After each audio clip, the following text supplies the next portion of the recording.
अस्सलाम वालेकुम। You are watching smart GV production, मी सोहराब अली। आज हम आपके सामने एक नए वीडियो लेकर आए हैं।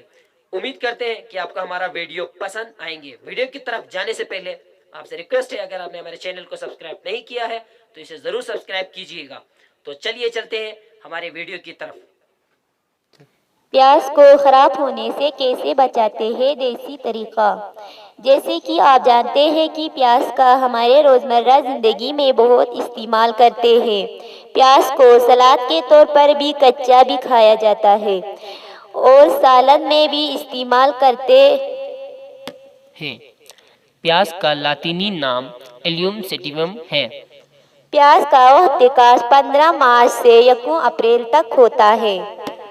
प्याज के बहुत से फायदे हैं क्योंकि इसमें vitamin C, B6, folate, phosphorus, calcium, iron और सल्फर वाफर मकदार में मौजूद होते हैं।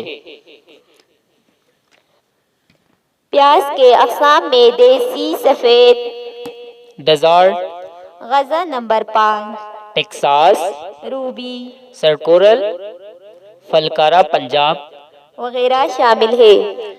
आज के इस वीडियो में हम आपको प्याज के बारे में बताएंगे कि इसको देसी तरीके से कैसे महफूज करके रखते हैं। प्याज को अपने क्यारियों से इसके पत्तों के साथ जमीन से निकालते हैं। इसके बाद इसको औरतों की बालों की तरह चोटी करते हैं। इससे ये एक रस्सी की तरह का शक्ल इख्तियार करता है।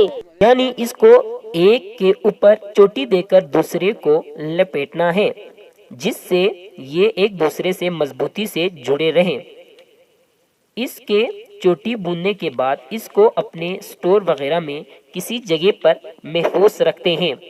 देसी में जैसे कि आप पिक्चर में देख सकते हैं कि स्टोर के लिए जिसका नाम डंगो है, डंगो में लोग इसको महफूज रखते हैं। लेकिन इसके अलावा आप किसी भी ऐसे जगह इसको रख सकते हैं जहां पर धूप न लगे, क्योंकि धूप लगने से ये जल्दी ख़राब हो जाता है। लेकिन इसके चोटियों के बांधने का यही फ़ायदा है कि अगर इसको किसी स्टोर में साए के जगह पर रखा जाए तो ये पूरा साल तक भी महफूज रख सकता है। तो इस तरह देसी ये तरीक़ा है जिससे हम प्याज को महफूज रख सकते हैं, यानी ख़राब होने से बचा सकते हैं और पूरे साल के लिए किसी भी वक्त इसको इस्तेमाल में लाया जा सकता है। जी तो फ्रेंड्स, आज का हमारा वीडियो आपको कैसा लगा, इस बारे में हमें ज़रूर कमेंट्स कीजिएगा। और अगर आपने हमारे चैनल को सब्सक्राइब नहीं किया है तो इसे सब्सक्राइब कीजिएगा और बेल आइकन पर क्लिक कीजिएगा, ताकि हमारे आने वाले इंफॉर्मेटिव वीडियोस आप तक पहुंचते रहें। अगले वीडियो तक के लिए अल्लाह हाफिज़। अपना और अपने दोस्तों का बहुत सारा ख्याल रखिएगा। खुदा निगहबान।